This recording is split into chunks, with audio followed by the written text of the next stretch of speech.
बोल भारत माता की जय, भारत माता की जय। जैसे ही टीओडी या अग्निपथ योजना लागू हुई है, बहुत सारे बच्चे निराश हो गए, क्योंकि अग्निपथ लागू होने से पहले ही बहुत सारे घरों में आग लगा दी है। उसके पीछे जो रीजन है वो एयरफोर्स का रिजल्ट को रद्द करने की जो बात आई वो, उसके साथ ही आर्मी के पेपर के बारे में चर्चा तो नहीं हुई, लेकिन सभी को ऐसा लगने लग गया कि जब एयरफोर्स का रिजल्ट रद्द हो सकता है तो आर्मी का पेपर भी रद्द होगा।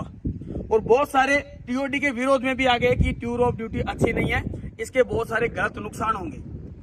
अब कुछ चीजें मैं बता देता हूं। बहुत सारे लोग आत्महत्या को ऐसे प्रमोट करने लगे हैं जिसकी हद नहीं है। जो बच्चा सुसाइड कर रहा है उसके साथ में देशभक्ति गाने लगा के उसका वीडियो शेयर ना करे।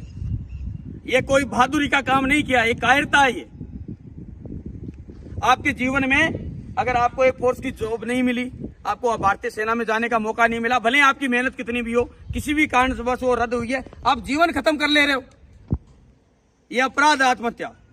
इस प्रकार का कदम ना उठाए। और जितने भी वीडियो बना रहे हैं उन सभी से मेरे निवेदन है कि आत्महत्या जैसे कारण कोई भी बच्चा करता है तो उसको प्रमोट ना करे देशभक्ति गाने लगा लगा के, क्योंकि आत्महत्या करना देशभक्ति नहीं है, कतई नहीं है। हाँ, इसमें कोई संदेह नहीं है कि ये गलत हो रहा है। अगर आर्मी का पेपर रद्द किया जाता है या एयरपोर्ट का रिजल्ट रद्द किया जाता है, बिल्कुल गलत है और आप अपने हक के लिए लड़ो भी, लेकिन लड़ना है, मरना नहीं है। आज आप अपने निजी स्वार्थ के लिए, छोटे से स्वार्थ के लिए लड़ रहे हो। एक तरफ आप बोलते हो कि हम देशभक्ति करने जा रहे हैं, तो ये कहीं देशभक्ति नहीं है। मैं आपको बता दूं, आत्महत्या दूरों दूर तक देशभक्ति नहीं है। इस प्रकार का काम नहीं करना है। टीओडी में आपको गलत लगता है या मान लो हर एक, बहुत सारे लोगों का ओपिनियन जा रहा है इसमें, इसके विरोध भी होंगे, क्या पता सरकार इसमें संशोधन भी कर दे, और वो हम करा भी सकते हैं अपने हक की लड़ाई लड़के। इसमें बदलाव हम भी करा सकते हैं, क्योंकि लोकतंत्र का मीनिंग होता है कि जनता के द्वारा, जनता के लिए चुने गए जनप्रतिनिधियों का शासन। तो जनता के द्वारा, लोकतंत्र में सबसे बड़ा जो पावर होता है वो होती है जनता, उसका वोटर, और वो हमारे पास में पावर है।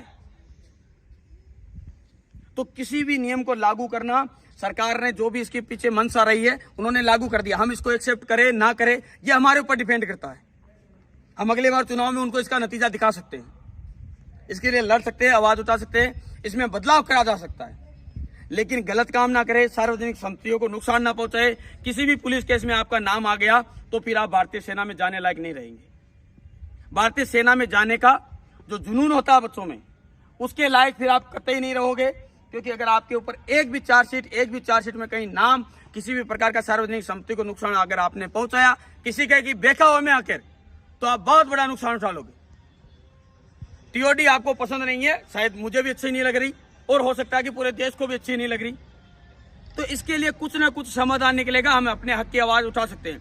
क्यों नहीं लग रही मैं आपको बताता हूं। इसमें मेरा रीजन क्या है। मेरा मानना यह है कि इसमें अच्छा क्या नहीं है। अब उनकी अच्छा तो उन्होंने बता रखा है, अच्छा क्या नहीं है कि एक जवान अगर 4 साल के लिए नियुक्त होगा तो उसमें देश सेवा का वो मोटिवेशन नहीं रहेगा जो एक परमानेंट स्थायी जवान में रहता। क्यों? क्योंकि उसको पता है अगर मैं शहीद हो गया, मैं तो सिर्फ 4 साल के लिए हूं भारतीय सेना में, उसके बाद को उसको ये चिंता सताएगी कि इसके बाद मैं क्या करूंगा। वो 4 साल की सर्विस में 3 महीने से 6 महीने की ट्रेनिंग करेगा और लगभग 10 से 12 महीने छुट्टियों पर रह जाएगा 4 साल में। अब उसका जो कार्यकाल यानी समय अवधि रहेगी वो लगभग 30 महीनों की रहेगी। उसमें ये सोचेगा, इस सोच के पीछे उसका समय निकलेगा कि आगे मेरा क्या होगा, मेरा फ्यूचर क्या होगा, मैं यहां से जब निकल जाऊंगा तब मेरे साथ क्या होगा। और ये बहुत बड़ी दुख की बात है, क्योंकि उसका फ्यूचर सिक्योर नहीं। सर्विस आर्मी में भर्ती होने के बाद में भी उसको ये संतुष्टि नहीं मिलेगी कि हाँ मैं भारतीय सेना में भर्ती हो गया हूं, और परमानेंटली उसको 4 साल तक इस चीज की समस्या या मन में एक टेंशन रहेगा, जिसके कारण मुझे नहीं लगता कि वो सर्वोपरि बलिदान दे सके और देश के लिए अच्छी देशभक्ति दिखा सके जो भारतीय सेना का हर जवान दिखाता है। क्योंकि उसको पता है कि वो भारतीय सेना का सदस्य है और वो सर्वोपरि है। लेकिन अगर वो इस चीज को इस प्रकार से देखता है तो मुझे नहीं लगता कि वो उतना बलिदान या उतना प्रभावी हो सकता है। ये भारतीय सेना के लिए भी कहीं ना कहीं एक सवालिया खड़ा करता है निशान की एक जवान जिसको ये पता है कि मुझे यहाँ पर 4 साल रहना है, वो इस रूप से देशभक्ति दिखाए जितना कि एक जवान जो कि उसमें स्थायी है। इनमें बदलाव रहेगा और उसको कहीं ना कहीं ये चिंता सताएगी कि मैं यहाँ से जाने के बाद क्या करूंगा। मान लीजिए 6 महीने ट्रेनिंग की, उसके बाद में वो सर्विस करने लगा, उसका 1 साल का जब कार्यकाल बचेगा उस समय एक तो ये टेंशन रहेगा उसको कि मैं स्थायी होऊंगा या नहीं, और अगर नहीं होऊंगा तो मेरा क्या होगा। तो इसके बारे में उनको इनका फ्यूचर प्लान जरूर साथ में देना चाहिए कि अगर जो 75% बाहर आएंगे उनका क्या होगा, उनका आगे का जीवन कैसा होगा। ये नहीं कि वो सिर्फ एक होमगार्ड की या किसी बैंक या एटीएम के बाहर गार्ड बन के रह जाए।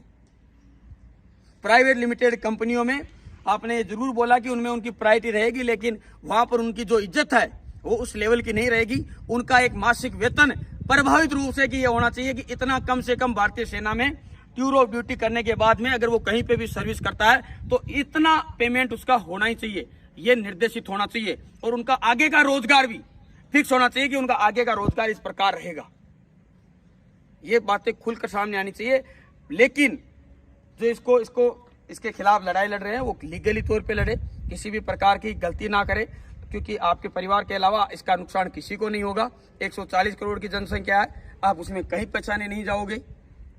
लेकिन आत्महत्या जैसा अपराध ना करें बच्चे जिनके पेपर नहीं हुआ। आपका पेपर की हक की लड़ाई जरूर लड़ेंगे। हर एक इंसान चाहता है कि आपका पेपर जो नहीं हुआ वो रद्द होने के कगार पे वो ना हो, और इसके लिए हाई कोर्ट बना है। सुप्रीम कोर्ट इसीलिए है, सरकार के फैसलों को चैलेंज कर सकता है सुप्रीम कोर्ट, और बदल भी सकता है। इसीलिए न्यायालय सर्वोपरि होता है। तो हम उसकी शरण जरूर लेंगे और आपके साथ गलत नहीं होने देंगे। लेकिन आप ऐसा गलत कदम ना उठाए। और जितने भी वीडियो बनाने वाले हैं, चाहे यूट्यूब पे, इंस्टाग्राम पे, अगर कोई बच्चा आत्महत्या करता है तो उसका वीडियो शेयर ना करें, और कम से कम देशभक्ति गाने लगा के तो ना करें। कायरता का प्रतीक को कभी देशभक्त आप नहीं बोल सकते।